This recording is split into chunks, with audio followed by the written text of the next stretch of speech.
So hello students, आज हमारा physics class 12 term 1 और आज का हमारा पेपर है सेट नंबर 4 और उसका कंप्लीट डिटेल सॉल्यूशन। अगर आपको कंसेप्ट पे समझने हैं तो आप हर क्वेश्चन के कंसेप्ट को समझो और उसके डिटेल सॉल्यूशन को जरूर समझो। तो स्टार्ट करते हैं। हमारा सबसे पहले हमारा जो कॉमन इंस्ट्रक्शंस है वो हम देख लेते हैं क्या क्या है। कि आपका जो सब्जेक्ट है वो आपका है फिजिक्स, मतलब बहुत ही टाइम आपको वही 90 मिनट्स में मिलने वाला है। टोटल मार्क्स होंगे वहाँ पे 35 मार्क्स होंगे। सारे क्वेश्चन कंपलसरी है। टोटल 35 क्वेश्चन है। हर क्वेश्चन के आपको 1 मार्क्स मिलेंगे और प्रत्येक क्वेश्चन के आपको 4 ऑप्शन दिए हुए हैं, जिसमें से आपका एक करेक्ट ऑप्शन होगा, उसमें से आपको सही ऑप्शन का चूज करना है। अगर आप कोई क्वेश्चन गलत करते हैं तो उसके लिए आपको कोई भी अंक नहीं काटे जाएंगे। दैट मीन्स कोई भी नेगेटिव मार्किंग यहाँ पर नहीं। स्टार्ट करते हैं हमारा पहला क्वेश्चन और हमारा फर्स्ट क्वेश्चन है which of the following is the unit of electric field. विद्युत क्षेत्र की इकाई इनमें से कौन है? तो विद्युत क्षेत्र का डिनोट करते हैं ई से। इक्वल टू क्या होता है? फोर्स पर यूनिट चार्ज, और फोर्स यूनिट होता है हमारा न्यूटन और चार्ज यूनिट होता है कूलम। तो हमारा यूनिट क्या हो जाएगा? न्यूटन पर कूलम, और हमारा करेक्ट ऑप्शन होगा option number D. Next question है when placed in a uniform field a dipole experiences. कह रहा है किसी भी चीज को अगर हम एक यूनिफॉर्म फील्ड में रखते हैं, किसी डाइपोल को, तो उस पर नेट क्या लगता है? तो हमें क्या पता है, हमने पढ़ा होगा कि जब भी किसी डाइपोल को, चाहे वो इलेक्ट्रिक डाइपोल हो चाहे वो मैग्नेटिक डाइपोल हो, अगर मान लो लेते हैं अगर ये इलेक्ट्रिक डाइपोल है तो ये प्लस क्यू चार्ज, ये हो गया माइनस, ये हो गया हमारा माइनस क्यू चार्ज। ये एक यूनिफॉर्म इलेक्ट्रिक फील्ड में रखा हुआ है, तो इस पर कौन कौन सा फोर्स एक्ट करता है? प्लस क्यू चार्ज पे जो फोर्स एक्ट करेगा उसकी वैल्यू होगी क्यू ई, और वो लेफ्ट में लग रहा होगा, सॉरी राइट में लग रहा होगा। और हमारा जो माइनस क्यू चार्ज है उस पर जो फोर्स लग रहा होगा उसकी वैल्यू भी की होगी, क्यू इंटू ई होगा, और वो लेफ्ट डायरेक्शन में लग रहा होगा। अब देखो दोनों फोर्स क्या है? इक्वल है ना, अपोजिट है। तो नेट फोर्स कितना हो जाएगा? नेट फोर्स हो जाएगा यहाँ पर हमारा 0। लेकिन क्या होगा कि अपने मिड पॉइंट के अबाउट क्या करेगा? ये टर्न कर सकता है, ये क्या करेगा? घूमेगा। ठीक है, दैट इज पर एक नेट टॉर्क लगेगा, यानी नेट टॉर्क लगेगा। तो जब भी किसी डाइपोल को अगर हम एक यूनिफॉर्म फील्ड में रखते हैं तो उस पर क्या एक्ट करता है? एक टॉर्क एक्ट करता है, यानी करेक्ट ऑप्शन होगा हमारा option number B. Question number third है two copper sphere of same radius, one solid and other is hollow, are charged to the same potential which will have more charge। कह रहा है जब भी हमारे पास दो टाइप के स्फीयर है, ठीक है, कैसा स्फीयर है? कॉपर का स्फीयर है, एक हॉलो है और दूसरा कैसा है? सॉलिड। सेम साइज सब कुछ सेम है। ये कहता है ये हमारा है हॉलो, यानी खोखला होगा, और दूसरा क्या है हमारा? दूसरा हमारे पास है सॉलिड। ठीक, पॉइंट ध्यान दो, क्वेश्चन में यहाँ क्या दिया हुआ है? कॉपर स्फीयर है। ठीक है, दोनों कैसे स्फीयर है? Copper sphere. और कॉपर क्या होता है हमारा? कॉपर होता है हमारा मेटल, और मेटल में क्या होता है? सारे चार्ज कहाँ होते हैं? उसके सरफेस पर होते हैं। अगर हॉलो स्फीयर है तो सरफेस पे ही चार्ज होंगे, और वो भी आउटर सरफेस पे। ठीक है, इनर सरफेस पे नहीं, आउटर सरफेस पे। और अगर सॉलिड स्फीयर है तो उस पर भी चार्ज, अंदर कोई भी चार्ज नहीं होगा। सारे के सारे चार्ज कहाँ चले जाते हैं? सॉलिड स्फीयर में भी सरफेस पे चले जाते हैं। अगर सॉलिड स्फीयर हमारा एक मेटेलिक है, मतलब एक कंडक्टर है, तब कह रहा है दोनों का रेडियस सेम है। ठीक है, दोनों का शेप चेंज है, तो मतलब दोनों का रेडियस भी सेम है, और साइज सेम है तो रेडियस सेम हो गया। अब कह रहा है कि दोनों का पोटेंशियल इक्वल है। क्या दिया? दोनों को सेम पोटेंशियल दोनों पर। तो पोटेंशियल कैसे लिखते हैं? पोटेंशियल की वैल्यू होती है के क्यू। मान लो दोनों पे जो चार्ज क्यू है, इससे भी चार्ज क्यू है, तो इससे लिखेंगे के क्यू बाई आर। ठीक है, मान लो सॉलिड स्फीयर पे चार्ज को हम अगर क्यू गैस मानते हैं तो सॉलिड स्फीयर के लिए पोटेंशियल हो जाएगा वी, क्योंकि पोटेंशियल सेम है, equal to K into solid sphere पे अगर चार्ज मान लो क्यू डैश है तो Q dash divide by R, radius R है। अगर इन दोनों इक्वेशन को अगर आप कंपेयर करो तो देखोगे क्यू और क्यू डैश दोनों क्या आ जाएगा? इक्वल आ जाएगा, Q equal to P dash, क्योंकि दोनों का पोटेंशियल सेम है और रेडियस सेम है, इसलिए हमारा करेक्ट ऑप्शन होगा both will have equal charge, यानी option number C. Question number 4 है हमारा एक Gaussian sphere encloses an electric dipole within it, the total flux across the sphere। तो कह रहा है कि एक इलेक्ट्रिक डाइपोल है। इलेक्ट्रिक डाइपोल क्या होगा? एक माइनस क्यू चार्ज और एक प्लस क्यू चार्ज, दोनों पे चार्ज क्या था? Equal and opposite. ठीक है, मैग्नीट्यूड में इक्वल होगा लेकिन दोनों का साइन डिफरेंट होगा। अब कह रहा है कि मान लो इसको अगर हम किसी गॉसियन सरफेस के अंदर इंक्लोज करते हैं तो टोटल फ्लक्स कितना निकलेगा? तो किसी भी गॉसियन सरफेस से जो फ्लक्स क्रॉस करता था उसकी वैल्यू क्या थी, plus 5 equal to Q enclose, ठीक है, यानी उस सरफेस के अंदर टोटल चार्ज कितना इनक्लोज हो रहा है, डिवाइड बाय एप्सिलॉन नॉट। अब देखो इस स्फीयर के अंदर जो हमने सरफेस बनाया है ब्लैक कलर से, उसके अंदर कौन कौन से चार्ज इनक्लोज हो रहे हैं, क्योंकि जो चार्ज इनक्लोज हो रहा है वो है minus Q plus Q divide by epsilon not. Plus Q minus Q cancel out, तो कितना है टोटल फ्लक्स, जीरो। तो टोटल फ्लक्स कितना होगा, टोटल फ्लक्स हो जाएगा हमारा जीरो, ऑप्शन नंबर डी। उसमें 5 है, a soap bubble is given negative charge, एक सो बबल है, ठीक है, जो न्यूट्रल था उसको हमने कहना चाह दिया नेगेटिव चार्ज कर रहा है, तो बताओ उसका रेडियस डब्ल्यू क्या होगा। तो लेट सपोज कि मान लो अगर पहले ये एक सोप का बबल है, ठीक है, इससे कोई चार्ज नहीं है, तो इसकी रेडियस मान लो है अगर डब्ल्यू है। अब कह रहा है कि मान लो इसी स्फीयर पे अगर हम चार्ज दे दें नेगेटिव चार्ज, ठीक है, क्या कर दिया नेगेटिव चार्ज, नेगेटिव चार्ज देंगे तो पूछता है इसके रेडियस में क्या होगा। तो हमें पता है कि नेगेटिव चार्ज देने पर क्या होगा, दो नेगेटिव चार्ज की फिर कैसा हो सकता है, अट्रैक्टिव या रिपल्सिव, तो रिपल्सिव, यानी एक दूसरे से दूर भागेंगे, क्योंकि नेगेटिव चार्ज को रिपेल करेगा। इसी तरह क्या होगा कि हर चार्ज एक दूसरे से क्या भागना चाहेगा, दूर भागना चाहेगा, यानी एक दूसरे से दूर भागना चाहेगा।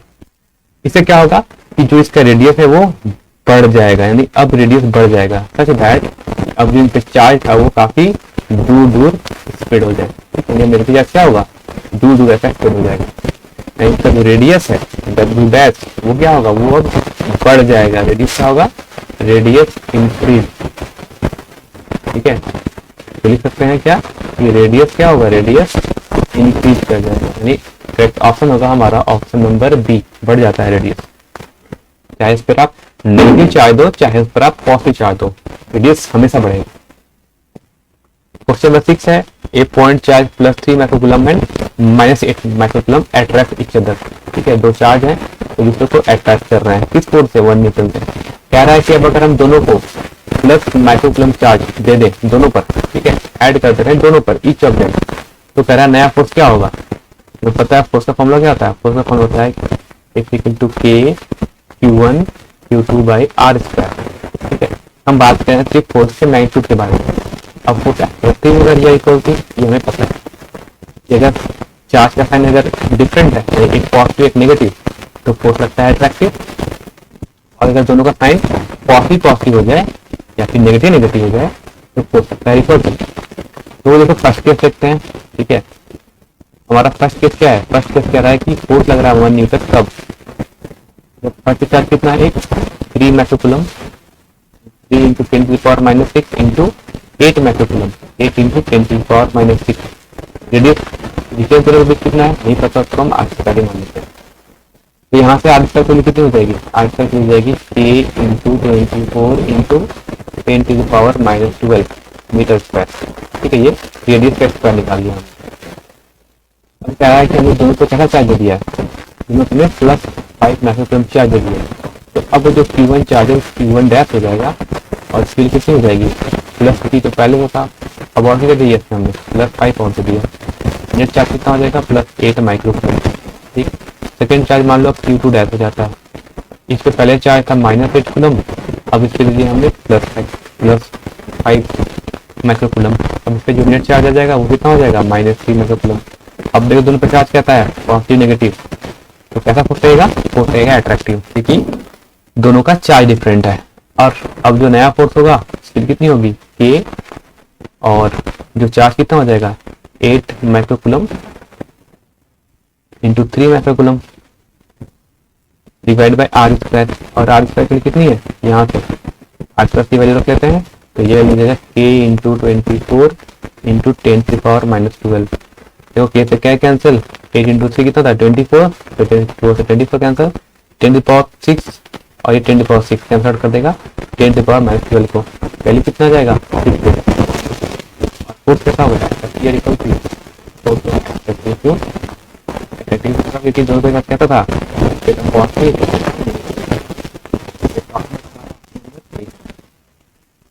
आते क्वेश्चन नंबर 7 में कह रहा है if parallel plate capacitor is charge and there charging battery is connected, the plates are further separated, the potential difference in the plates will be. कह रहा है कि एक चार्ज कैपेसिटर होगा, चार्ज कर दिया किसी बैटरी से, ठीक, बैटरी से चार्ज करेंगे तो क्या होगा, इस पे चार्ज स्टोर हो जाएगा।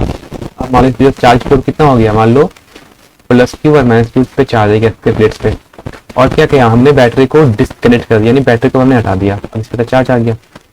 तो चार्ज का फॉर्मूला क्या था, Q equal to C V. ठीक है, यानी इस पे चार्ज Q होगा, इसकी कैपेसिटेंस C है, तो इनके प्लेट के बीच पोटेंशियल कितना हो जाएगा, पोटेंशियल V हो जाएगा। अब देखो हमारा जो कैपेसिटेंस का फॉर्मूला क्या होता है, C इक्वल टू होता है epsilon not A by D. अब क्या हम अगर डिटेल से जाएंगे, क्या कर रहा है, sir the plates are further separated, यानी प्लेट्स के बीच का जो डिस्टेंस है, कौन सा डिस्टेंस, ये डिस्टेंस D, इसको अगर हम बढ़ाएंगे तो अगर D बढ़ेगा तो कैपेसिटेंस क्या होगा, कैपेसिटेंस डिक्रीज करेगा। क्यों, क्योंकि कैपेसिटेंस इनवर्सली प्रोपोर्शनल टू क्या होता है, डिस्टेंस पे होता है। तो अब देखो यहाँ पर कि Q तो कांस्टेंट है, ठीक है, Q का तो अब Q तो हमें ना Q कहीं जा सकता है बाहर, ना ही बाहर से आ सकता है चार्ज, क्योंकि बैटरी तो हमने हटा दिया है। और कैपेसिटर पे जो चार्ज आता है वो बैटरी के कारण आता है, अब बैटरी तो है नहीं, तो अब कह रहा है कि क्या होगा, Q equal to C V. ठीक, ये तो है हमारा कांस्टेंट चार्ज का कांस्टेंट है। और कैपेसिटेंस क्या हो रहा है, देखो यहाँ से कैपेसिटेंस हो रहा है, यहाँ से डिक्रीज कर रहा है। अगर कैपेसिटेंस डिक्रीज कर रहा है तो पोटेंशियल को बढ़ना होगा, ताकि इन दोनों का मल्टीप्लाई होकर फिर से ये कांस्टेंट चार्ज हो जाए। ओके, तो क्या होगा कि पोटेंशियल डिफरेंस क्या होगा, प्लेट के बीच का हमारा बढ़ जाएगा। हमारा ऑप्शन होगा ऑप्शन नंबर सी। आते हैं नेक्स्ट क्वेश्चन पे, कह रहा है increasing the charge on plate of a capacitor means.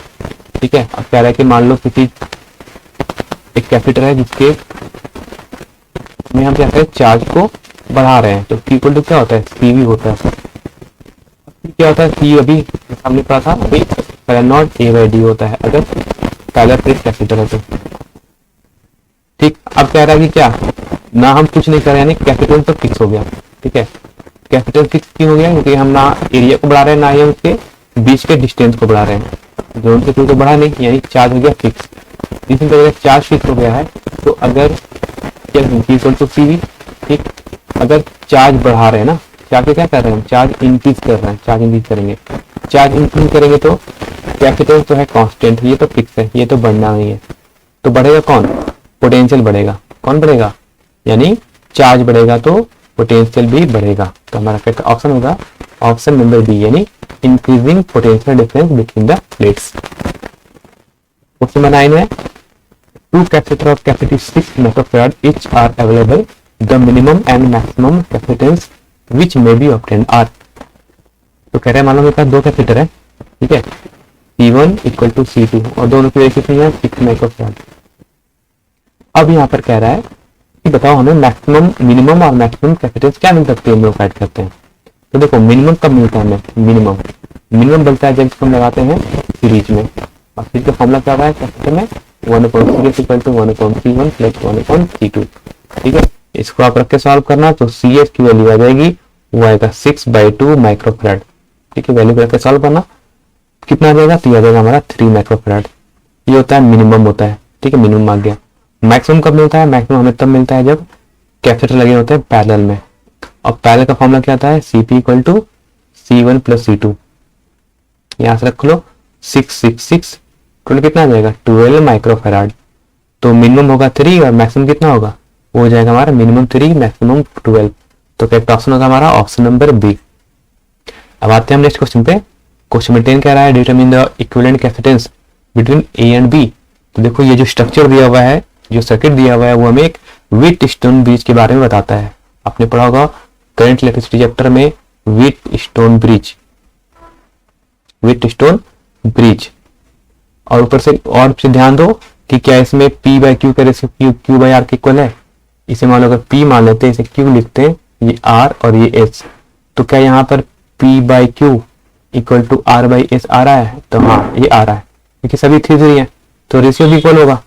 ठीक है, 3/3 इक्वल टू 3/3 इक्वल है। अगर ये इक्वल है तो क्या होगा, दिस इंप्लाइज कि गैलन जो हमारा यहाँ पर लगा है कैपेसिटर 3 कूलम का सेंटर पे, ठीक है, उस पे से कोई भी चार्ज फ्लो नहीं करेगा, यानी इसमें से नो चार्ज फ्लोन, मतलब कोई चार्ज नहीं बहेगा। ठीक है, कोई चार्ज नहीं बहेगा तो क्या अज्यूम कर सकते हैं कि यहाँ पर इस सर्किट को मान सकते हैं ओपन। ठीक है, यानी यहाँ पर कुछ नहीं है। ठीक है, ये क्या होगा, इसे हम ओपन मान सकते हैं। अगर इसे ओपन मान लोगे तो अब ध्यान दो कि हम क्या यहाँ से क्या कर सकते हैं, यहाँ से क्या कर सकते हैं कि अब ये दोनों ऊपर वाले आपस में सीरीज में हो जाएंगे, नीचे वाले भी ये दोनों आपस में सीरीज में हो जाएंगे। ठीक, सीरीज में निकालेंगे तो ऊपर वाले का कितना आएगा सीरीज में 3 और 3 का, वो आ जाएगा 1.5 कूलम 1.5 सी। जो नीचे लगा है उसका भी कितना आ जाएगा 1.5 कूलम, और ये जो पॉइंट है आपका वो आपका हो जाएगा ए और बी। अब देखो 1.5 कूलम एंड 1.5 कूलम आपस में सीरीज में, सॉरी पैरेलल में क्या होता है सिंपली ऐड हो जाता है। तो equivalent capacitance between A and B ये क्या आ जाएगा दोनों का पैरेलल कॉम्बिनेशन, यानी 1.5 सी प्लस 1.5 सी टोटल ऐड हो जाएगा 3 सी। ठीक है, इक्विवेलेंट कैपेसिटेंस कितना आ जाएगा 3 कूलम। तो हमारा करेक्ट ऑप्शन होगा option number C 3 coulomb. Question 11 है if a dielectric be introduced between plates of a parallel plate capacitor the value of its capacitance.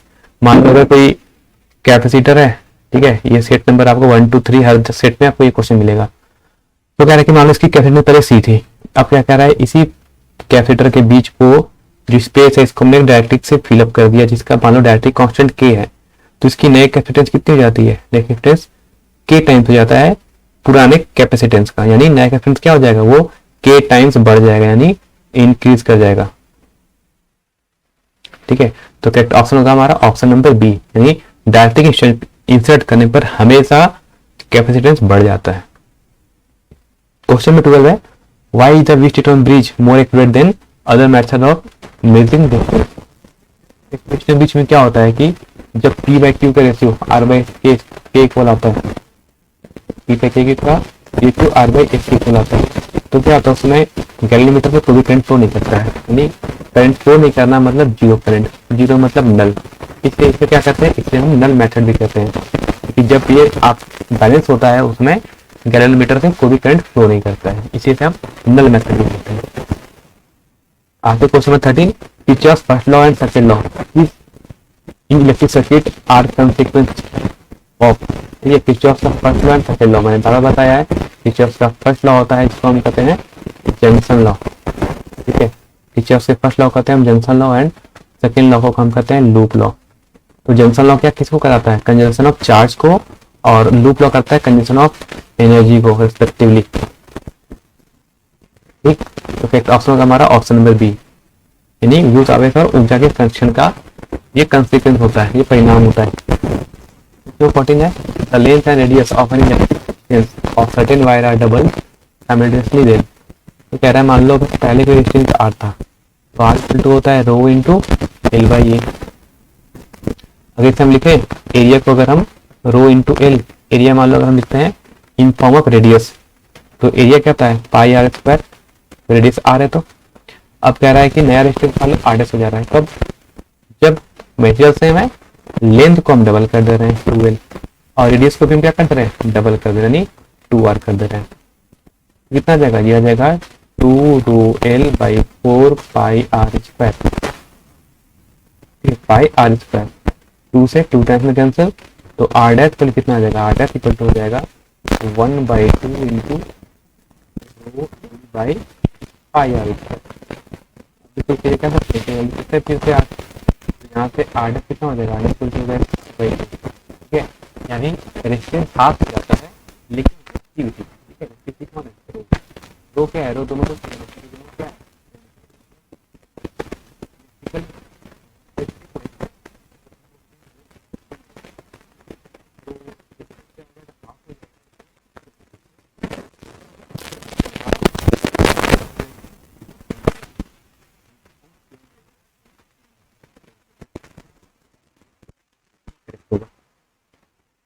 Question 15 है resistance in 4 arms of Wheatstone bridge are as follow in which case the bridge is balanced। तो हमें पता है कि इसे करते हैं हम Wheatstone bridge।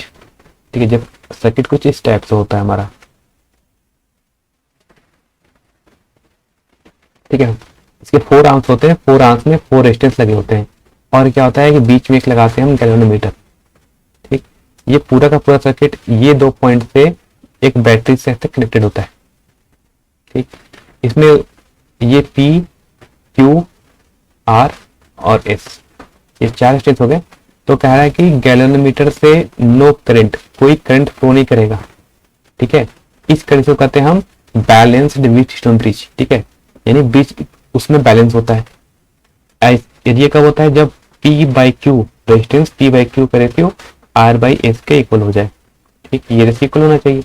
अब देखो इनमें से कौन सा ऑप्शन सही है जिसमें ये रेशियो इक्वल हो, इसमें ऑप्शन नंबर डी, ठीक है, ये option number D, option number D हमारा करेक्ट ऑप्शन है, इन सभी रेजिस्टेंस इक्वल हो जाए तो ये कंडीशन हमारा फुलफिल होगा, ठीक है, और इसे कहेंगे हम बैलेंस व्हीटस्टोन ब्रिज।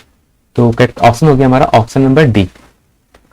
क्वेश्चन 16 है, a wire P is half the diameter and half the length of a wire Q of similar material, ठीक है। तो मान लो अगर क्यू वायर है, ठीक है, क्यू वायर का मान लो लेंथ एल है और डायमीटर डी है, तो इसका रेजिस्टेंस क्या हो जाएगा, आर क्यू। आर क्यू समझ सकते हैं rho into L by area कितना हो जाएगा, पाई आर स्क्वायर। आर क्या है यहाँ पर डायमीटर है, तो डायमीटर होता है डी बाई टू, ये हो गया रेडियस का होल स्क्वायर। यहाँ सॉल्व करने तो आ जाएगा 4 रो L by pi D square, ये हो गया क्यू रेजिस्टेंस, क्यू वायर का रेजिस्टेंस। अब कह रहा है जो पी वायर है, ठीक है, पी वायर का क्या है, सेम मटेरियल है तो स्पेसिफिक रेजिस्टेंस सेम हो गया। लेंथ को क्या कर रहे हैं हम, half the length of wire Q, यानी लेंथ कितना कर दे रहे हैं हम, हाफ कर दे रहे हैं as compared to Q by pi. अच्छा डायमीटर पे क्या कर रहा है, डायमीटर भी कर दे रहे हैं हाफ, तो डी बाई टू, टी हो गया डायमीटर, डिवाइड बाई टू करेंगे तो आ जाएगा रेडियस, टी हो गया हमारा टोटल एरिया। इसे सॉल्व करोगे तो ये आ जाएगा 8 rho L by pi D square, इसे सॉल्व करना ये, ठीक। अब देखो फिर रेशियो पूछा है resistance P to that of Q, ठीक है, जरा ध्यान देना, हमसे जो रेशियो पूछा गया है वो RP अपॉन RQ का पूछा गया है, ठीक है, RQ बाई RP मत कर देना। तो RP कितना आ गया, 8 रो L by pi D square, और ये था हमारा 4 रो L by pi D square. ये टर्म पूरा कैंसल आउट हो जाएगा, ये 4 8 को कैंसल आउट करेगा 2 टाइम्स में, रेशियो कितना आ जाएगा 2:1। तो हमारा करेक्ट ऑप्शन होगा option number C. Question number 17 है, for ohmic conductor drift velocity VD and electric field E applied across it are related as, ठीक। तो देखो यहाँ पर हमें पता है कि J इक्वल टू क्या होता है, सिग्मा ई, J क्या होता है, current per unit area, equal कितना हो जाएगा, सिग्मा इंटू ई, और I क्या होता है in terms of drift velocity, I को लिखते हैं हम NEA VD equal to sigma E upon A, area से एरिया कैंसल, ठीक है। तो यहाँ से क्या दिखा, दिस इंप्लाइज कि हमारा जो VD है वो डायरेक्टली प्रोपोर्शनल किसके आ रहा है, इलेक्ट्रिक फील्ड के आ रहा है, ठीक है। ये जो VD है ये डायरेक्टली प्रोपोर्शनल किसके आ रहा है, इलेक्ट्रिक फील्ड के आ रहा है। तो हमारा करेक्ट ऑप्शन होगा option number B, VD is proportional to E, और करेक्ट ऑप्शन होगा ऑप्शन नंबर हमारा बी। आते नेक्स्ट क्वेश्चन पे, कह रहा है and external resistance R is connected to a cell of internal resistance small r, the current in the circuit is maximum when. कह रहा है कि मान लो एक मेरे पास ये बैटरी है, एक सेल है, ठीक है, जिसका इंटरनल रेजिस्टेंस कितना है, आर है, इसका इमेज मान लो ई हो गया और इसका इंटरनल रेजिस्टेंस आर है। कह रहा है इसको हम एक एक्सटर्नल रेजिस्टेंस कैपिटल आर से कनेक्ट कर रहा है कुछ इस टाइप से, ठीक। तो कह रहा है बताओ इस सर्किट में करंट फ्लो करेगा, ठीक है, ऐसे करंट फ्लो करेगा आई। तो कह रहा है बताओ आई मैक्स कब होगा, मैक्सिमम करंट है वो कब होगा। तो देखो आई इक्वल टू का फॉर्मूला क्या होगा, आई इक्वल टू हो जाएगा ई बाई आर प्लस आर, ठीक। अगर मैथ के स्टूडेंट है तो आपको आएगा कि हमें आई मैक्सिमम निकालना है कब, जब हमें आर की कितनी होनी चाहिए। तो इसको लिख सकते हैं डी आई, इसको डिफरेंट करते हैं D I upon D R से, ठीक है, D I upon D R निकालते हैं। तो यहाँ से आप चाहे तो कैलकुलेट कर सकते हो डी बाई डी आर, ठीक, और आर प्लस आर, ठीक। मैथ स्टूडेंट वाले इसको कैलकुलेट करना, यहाँ पर कितने आएगी इसको जब, और इसको इक्वेट करते हैं हम जीरो से फॉर मैक्सिमम के लिए, मैक्सिमम और मिनिमम के लिए क्या करते हैं, हमें मैक्सिमम करंट चाहिए तो इसको हम जीरो से इक्वेट करते हैं, जीरो से इक्वेट करेंगे तो क्या से क्या आएगा, आर की वैल्यू आर की इक्वल आ जाएगी, यानी इंटरनल रेजिस्टेंस ऑफ सेल वो इक्वल होना चाहिए एक्सटर्नल रेजिस्टेंस आर के, उसमें मैक्सिमम करंट फ्लो करता है। ठीक है, यहाँ जो करेक्ट ऑप्शन होगा वो हो जाएगा हमारा ऑप्शन नंबर सी। ठीक है, बाय क्वेश्चन इसको आप हमेशा ऐसा याद रखना। ऑप्शन नंबर आप चाहो तो यहाँ पर आप ठीक कर सकते हो ऑप्शन ए को। आते क्वेश्चन नंबर 19, कह रहा है proton enters uniform magnetic field of 5 tesla with velocity 4 × 10⁷ metre per second at right angle. ठीक है, एक प्रोटोन है वो right angle with magnetic field वो इंटर कर रहा है। ठीक है, और मैग्नेटिक फील्ड की वैल्यू है 5 टेस्ला। तो कह रहा है बताओ magnetic force acting on the proton क्या होगा। तो फोर्स, किसी भी चार्ज पर फोर्स अगर वो किसी फील्ड मैग्नेटिक फील्ड में इंटर करता है वेलोसिटी v, तो फॉर्मूला क्या होता है Q F equal to Q into V cross B. ठीक, यहाँ पर एंगल कितना है 90 है, ठीक हो जाएगा क्यू वी बी साइन 90, और साइन 90 की वैल्यू 1 होती है, तो वैल्यू हो जाएगा ओनली क्यू वी बी। यहाँ से वैल्यू को सब्स्टिट्यूट कर लो चाहो तो। ठीक है, एक एक स्टेप अच्छे से सॉल्व करना। वेलोसिटी हो गया हमारा 4 × 10⁷। ठीक, और मैग्नेटिक फील्ड है उसकी वैल्यू है 5 टेस्ला। इन सभी को सॉल्व करो। ठीक है, पूरी वैल्यू को सॉल्व करोगे तो वैल्यू कितना आएगा 3.2 × 10⁻11। ठीक है, तो यहाँ से हमारा जो करेक्ट ऑप्शन होगा मिल जाएगा न्यूटन। जो करेक्ट ऑप्शन होगा वो ऑप्शन नंबर हमारा बी। आते क्वेश्चन 20 कह रहा है 2 long parallel wire etch carrying current 1 ampere in same direction. ठीक है, और दोनों कैसा है पैरेलल है, लॉन्ग है पैरेलल वायर है, सेम डायरेक्शन में फ्लो कर रहे हैं, दोनों में 1 एम्पियर का करंट फ्लो कर रहा है, और दोनों के बीच डिस्टेंस कितना दिया है मैं 1 मीटर। तो बोल रहा है the force of attraction between them. ठीक, दो वायर हो गए, दोनों में 1 एम्पियर का करंट फ्लो कर रहा है, और दोनों के बीच में जो डिस्टेंस है वो भी कितना है हमारा 1 मीटर है। तो पूछा तो बताओ दोनों के बीच में फोर्स पर यूनिट लेंथ कितना लगता है। तो फोर्स पर यूनिट लेंथ के लिए कितनी होती है, होता है इसकी value μ0 I1 I2 divide by 2πd। Value को सब्स्टिट्यूट करते हैं, μ0 की वैल्यू हो जाएगी 4 पाई × 10⁻⁷। ठीक, I1 और I2 की वैल्यू 1 × 1 डिवाइड बाई 2π, और डिस्टेंस दोनों बीच में 1 मीटर। ट्रांसफर करते टर्म को यहाँ से कितना आएगा 2 × 10⁻⁷ न्यूटन पर मीटर। ठीक है, तो यहाँ से जो करेक्ट ऑप्शन होगा वो होगा हमारा option number A correct answer. Question 21 है एक्सप्रेशन फॉर लॉरेंज फोर्स। ठीक है, लॉरेंज फोर्स कब लगता है, लॉरेंज फोर्स का फॉर्मूला होता है जब कोई चार्ज किसी यूनिफॉर्म इलेक्ट्रिक फील्ड और मैग्नेटिक फील्ड में हो। तो फिर लॉरेंज फोर्स का फॉर्मूला क्या होता है क्यू ई, इलेक्ट्रोस्टैटिक हो गया, और मैग्नेटिक फोर्स का फॉर्मूला क्या होता है वी क्रॉस बी। यहाँ से रख के अगर आप क्यू को कॉमन लो तो बच जाएगा क्या हमारे पास E plus Q into E plus V cross B. ठीक, यहाँ से करेक्ट ऑप्शन देखो, करेक्ट ऑप्शन कौन सा हमारा, करेक्ट ऑप्शन होगा हमारा option number C Lorentz force. आते क्वेश्चन नंबर 22 में कह रहा है two parallel conductor carrying current in the same direction. अगर अभी मैंने बताया कि अगर दो पैरेलल वायर में करंट सेम डायरेक्शन में फ्लो कर रहे हैं तो इनके बीच जो फोर्स लगता है कैसा होता है वो अट्रैक्टिव नेचर का होता है। कैसा होता है, यानी एक दूसरे को अट्रैक्ट करते हैं। ठीक, तो करेक्ट ऑप्शन होगा हमारा ऑप्शन नंबर ए। क्वेश्चन 23 है which of the flowing is not the unit of magnetic induction. ठीक है, यानी मैग्नेटिक फील्ड का इनमें से कौन सा ऑप्शन वो है जो मैग्नेटिक इंडक्शन का यूनिट नहीं है। तो देखो टेस्ला भी होता है, क्या क्या होता है टेस्ला होता है, गॉस होता है। ठीक है, टेस्ला होता है हमारा एसआई यूनिट, गॉस होता है हमारा सीजीएस यूनिट में होता है, एक होता है हमारा वेबर पर मीटर स्क्वायर, ये भी होता है एक यूनिट। तो इसमें से कौन सा यूनिट नहीं है वो है ऑर्स्टेड। ठीक है, ये यूनिट मैग्नेटिक इंडक्शन का यूनिट नहीं होगा, यानी ऑप्शन नंबर सी। क्वेश्चन 24 है mention SI unit of magnetic field. अभी मैंने बताया कि SI unit of magnetic field क्या था, अभी जस्ट मैंने बताया था टेस्ला। ठीक है, करेक्ट ऑप्शन क्या होता है हमारा टेस्ला। गॉस क्या था सीजीएस यूनिट था। क्वेश्चन 25 है व्हाट इज लॉरेंज फोर्स। तो लॉरेंज फोर्स क्या होता है, लॉरेंज फोर्स होता है अगर कोई चार्ज मैग्नेटिक फील्ड में रखा है तो उस पर जो फोर्स लगता है उससे हम क्या कहते हैं लॉरेंज फोर्स। ठीक है, और उसका फॉर्मूला क्या था Q into V cross B. ठीक है, तो करेक्ट ऑप्शन होगा force on a moving charge, ठीक है, कुछ चार्ज होना चाहिए, उसे कहते हैं लॉरेंज फोर्स, यानी ऑप्शन नंबर करेक्ट होगा हमारा ए। क्वेश्चन नंबर 26 है the earth behave as a magnet with magnetic field pointing approximately from the geographic, ठीक है, मैंने बाबा बताया इसका डायग्राम बना के देख समझ जाओ फिर से।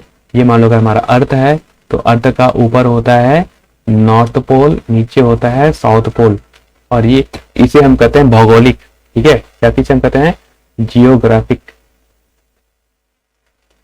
ठीक।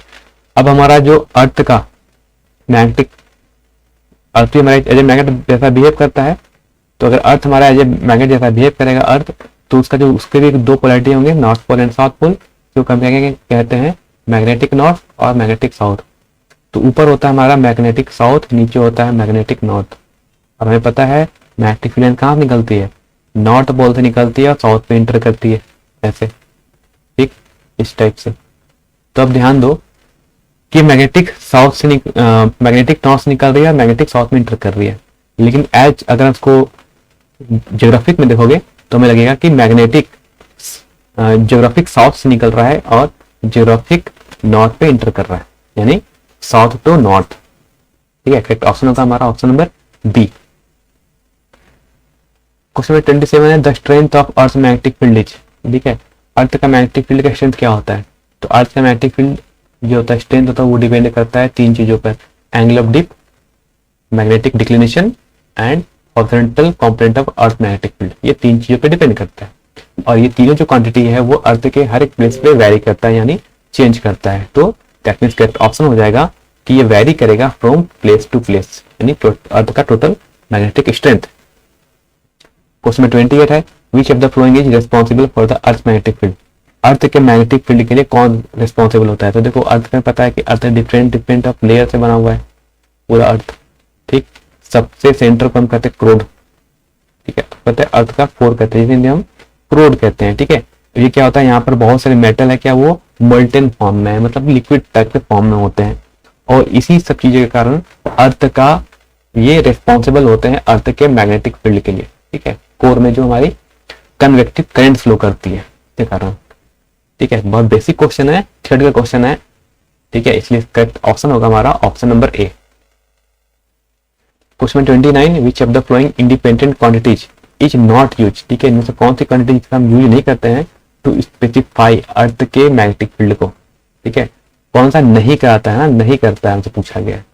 तो मैंने बताया था एंगल ऑफ डिक्लिनेशन करता है, मैग्नेटिक डिप भी करता है and horizontal component of earth magnetic field भी करता है, कौन सा नहीं करता है तो वो हो जाएगा vertical component of earth field, यानी ऑप्शन नंबर डी। क्वेश्चन 30 है the magnetic flux linked with a coil n turns of area of section A held with its plane parallel to the field, कह रहा है मान लो अगर ये कोई सरफेस है तो इस सरफेस पे एक प्लेन हो गया, ठीक, अब जो मैग्नेटिक फील्ड है वो क्या है, मैग्नेटिक फील्ड भी इसके पैरेलल है सरफेस के, ठीक, ये हो गया हमारा मैग्नेटिक फील्ड। अच्छा, अब जो हमारा सरफेस है उसका एरिया वेक्टर कहाँ होता है, उसका एरिया वेक्टर हमेशा सरफेस के परपेंडिकुलर होता है, एरिया वेक्टर ऐसे, ठीक। तो बताओ यहाँ पर दोनों के बीच में एंगल कितना बन गया, मैग्नेटिक फील्ड और एरिया के बीच में 90 डिग्री। तो मैग्नेटिक फ्लक्स का फॉर्मूला क्या आता है, n टाइम्स बी ए कॉस थीटा, ठीक है, और यहाँ थीटा कितना है, थीटा यहाँ पर है 90 डिग्री, और कॉस 90 के लिए कितनी होती है, कॉस 90 की वैल्यू होती है 0। दिस इंप्लाइज हमारा फ्लक्स कितना हो जाएगा, फ्लक्स भी हमारा हो जाएगा 0, और हमारा करेक्ट ऑप्शन होगा ऑप्शन नंबर डी। आते क्वेश्चन नंबर 31 में, the role of inductance is equivalent to, ठीक है, इंडक्टेंस का रोल कैसा होता है, किसके इक्विवेलेंट होता है, ठीक है, जैसे न्यूटन्स लॉ ऑफ मोशन में हमने पढ़ते हैं कि क्लास में हमने पढ़ा हुआ कि लॉ ऑफ इनर्शिया, ठीक है, law of inertia in motion में पढ़ देते हैं, न्यूटन का फर्स्ट लॉ, ठीक है। तो इसी तरह कह रहा है कि इंडक्टेंस में भी एक कौन सा किसके इक्विवेलेंट होता है, ये भी इनर्शिया के इक्विवेलेंट होता है, क्यों, क्योंकि इंडक्टेंस भी क्या करता है, इंडक्टेंस भी चाहता है कि उसमें से जो करंट फ्लो कर रहा है उसको वो अपोज करे अकॉर्डिंग टू लेंज लॉ। और न्यूटन का जो फर्स्ट लॉ था जिसको हम कहते थे लॉ ऑफ इनर्शिया, उसमें भी चीजें वही होती थी कि अगर कोई बॉडी रेस्ट में है तो वो रेस्ट में रहना चाहता था, ठीक है, वो हमेशा दूसरी चीज का अपोज करता था। तो इसलिए यहाँ भी याद रखना कि रोल ऑफ इंडक्टेंस क्या है, वो इनर्शिया होता है, इसको कहते हैं। ओके, तो करेक्ट ऑप्शन होगा हमारा ऑप्शन नंबर डी। उसमें 32 है, two identical coaxial coil P and Q carrying equal amount of current in the same direction, ठीक है, दोनों सेम डायरेक्शन में करंट फ्लो कर रहे हैं, दो कॉइल है कोएक्सियल, तो क्या है द करंट इन, ठीक है, तो मान लो अगर मेरे पास एक कॉइल ये हो गया पी, ठीक, सेकेंड कॉइल मानते मेरे पास हो गया क्यू, क्यू, ठीक है, दोनों का मान लो हम इस साइड से देख रहे हैं, ये दोनों कोएक्सियल हो गया, यानी दोनों का एक्सिस सेम है। मान लो अगर कोई पर्सन यहां से देख रहा है इसको, ठीक है, कोई पर्सन ऐसे इसको देख रहा है, तो क्या दोनों में डायरेक्शन कैसा है, दोनों में डायरेक्शन भी सेम है। मान लो दोनों में डायरेक्शन कुछ ऐसे फ्लो कर रहा था करंट पहले, अब दोनों करंट ऐसे फ्लो कर रहा है तो दोनों में क्या बनेगा, मैग्नेटिक फील्ड बनेगी, ठीक है, और मैग्नेटिक फ्लक्स का मैग्नेटिक इसमें जो मैग्नेटिक फ्लक्स होगा उसका डायरेक्शन भी होगा। अच्छा, डायरेक्शन कैसा होगा, तो अगर आप राइट हैंड रूल यूज करो, कर्ल यूज करो, फ्लेमिंग का राइट हैंड रूल वो यूज करोगे, इसमें क्या दिखा देगा, फ्लक्स कैसा निकल रहा होगा, फ्लक्स ऐसे निकल रहा होगा, ठीक है, ऐसे मैग्नेटिक फील्ड लाइन निकल रही होंगी, ठीक। अब कह रहे हैं अगर हम सामने लाएंगे तो क्या होगा, जैसे जैसे हम सामने लाएंगे तो दोनों में number of magnetic field lines जो इस एरिया से क्रॉस कर रही थी वो इंक्रीज करेगी। अब इंक्रीज करेगा तो मैग्नेटिक फ्लक्स इंक्रीज करेगा, तो इसमें करंट इंक्रीज करेगा। अब करंट इंक्रीज करेगा तो अकॉर्डिंग टू लॉ क्या होना चाहिए, उसको अपोज करे, ठीक है, यानी अपोज करने के लिए करंट का डायरेक्शन क्या कैसा फ्लो होगा, करंट का डायरेक्शन हो जाएगा अपोजिट, ठीक है, यानी अब जो इसमें इंड्यूस करंट होगा वो अपोजिट डायरेक्शन में फ्लो करेगा, ठीक है, यानी अब इसमें जो इंड्यूस करंट होगा वो कुछ इस डायरेक्शन में फ्लो करेगा, यानी अब एंटी क्लॉकवाइज डायरेक्शन में दोनों इंड्यूस करंट होगा। तो अब जो नेट करंट होगा वो पहले से क्या हो जाएगा, कम हो जाएगा। क्यों, क्योंकि अब एक इंड्यूस करंट है जो पहले वाले करंट को अपोज कर रहा है, इसलिए इसको रोक रहा है, इसलिए ये दोनों में ही करंट की वैल्यू कम हो जाएगी, ये क्यों दोनों में। तो करेक्ट ऑप्शन होगा हमारा ऑप्शन नंबर डी। क्वेश्चन 33 है, direction of current induce in a wire moving in magnetic field is found using, ठीक है, अगर कह रहा है कि मान लो कि direction of current induce in a wire moving in a magnetic field is found, तो अगर किसी वायर में करंट फ्लो कर रहा है अब किसी मैग्नेटिक फील्ड में रखा है तो उसको हम किस रूल के थ्रू हम उसे कैलकुलेट कर सकते हैं, तो ये होता है हमारा फ्लेमिंग का राइट हैंड रूल, ठीक है, फ्लेमिंग के राइट हैंड रूल से हम कैलकुलेट करते हैं उसमें करंट का डायरेक्शन किधर होगा। आते हैं क्वेश्चन 34 में, Lenz law is a consequence of law of conservation of, length का जो लॉ है जिसे हम पढ़ते हैं इलेक्ट्रोमैग्नेटिक इंडक्शन चैप्टर में, तो किस लॉ ऑफ कंजर्वेशन का कंसिक्वेंस होता है, यानी किस संरक्षण के नियम का वो परिणाम है। तो हमने बार बार पढ़ा है कि ये law of conservation of energy को फुलफिल करता है, करेक्ट ऑप्शन होगा ऑप्शन नंबर बी। और आज का लास्ट क्वेश्चन है 35, in a given figure current from A to B in the straight wire is decreasing, the direction of induce current in the loop is, कह रहा है कि ए से बी में करंट क्या कर रहा है, करंट फ्लो कर रहा है, और कैसा करंट है ये, डिक्रीजिंग करंट है, यानी करंट डिक्रीज कर रहा है, ठीक है, करंट यहाँ ना डिक्रीज कर रहा है।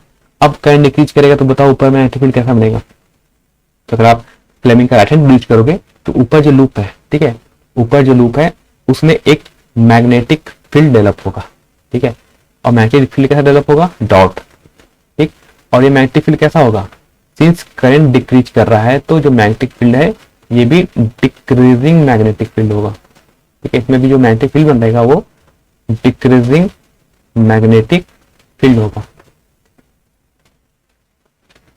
मैग्नेटिक फील्ड होगा, डिक्रीजिंग मैग्नेटिक फील्ड।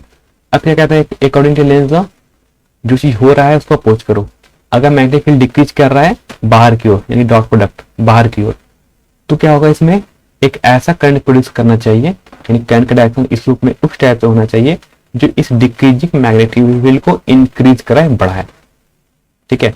तो बाहर की ओर मैग्नेटिक फील्ड डिक्रीज कर रही है तो हमें बाहर की ओर एक और मैग्नेटिक फील्ड चाहिए, ठीक, यानी इसमें एक और बाहर की ओर मैग्नेटिक फील्ड डेवलप होगा, ठीक। अगर बाहर की तरफ एक और मैग्नेटिक फील्ड अगर इंड्यूस होता है, ठीक है, इंड्यूस, ठीक है, तो इंड्यूस मैग्नेटिक फील्ड क्या होगा, बाहर की ओर होगा ताकि इसको ये सपोर्ट करे, जो डिक्रीज हो रहा है उसको बढ़ाए। तो बाहर की जब मैग्नेटिक फील्ड बनता है तो हमें क्या पता है, जब ऐसा मैग्नेटिक फील्ड बनता है तो लूप में जो करंट फ्लो करता है, यानी जो करंट लूप का फ्रंट फेस होता है वो है नॉर्थ पोल के बिहेव जैसा बिहेव करेगा, और नॉर्थ पोल के बिहेव जैसा जब बिहेव करेगा तो करंट का डायरेक्शन कैसा होगा, ठीक है, नॉर्थ में कैसा करंट फ्लो करता है, एंटी क्लॉकवाइज, ठीक है, यानी करंट कैसा फ्लो करेगा, करंट फ्लो करेगा हमारा एंटी क्लॉकवाइज। ओके, इसका करेक्ट ऑप्शन होगा हमारा ऑप्शन नंबर बी। ठीक, तो ये था हमारा आज का लास्ट क्वेश्चन जो कि था हमारा झारखंड बोर्ड फिजिक्स टर्म 1 के सेट नंबर 4 का कंप्लीट डिटेल सॉल्यूशन। ठीक है, वीडियो को आप शुरू से लेकर एंड तक जरूर देखें अगर आपको सारे कंसेप्ट को समझने हैं तो। ठीक है, अब जल्दी हम इसके बाद लाएंगे फिजिक्स का last part, that means set number 5। तब तक के लिए अगर आपको वीडियो अच्छा लगा हो तो एक बार लाइक शेयर सब्सक्राइब और अपने फ्रेंड्स को जरूर शेयर करें।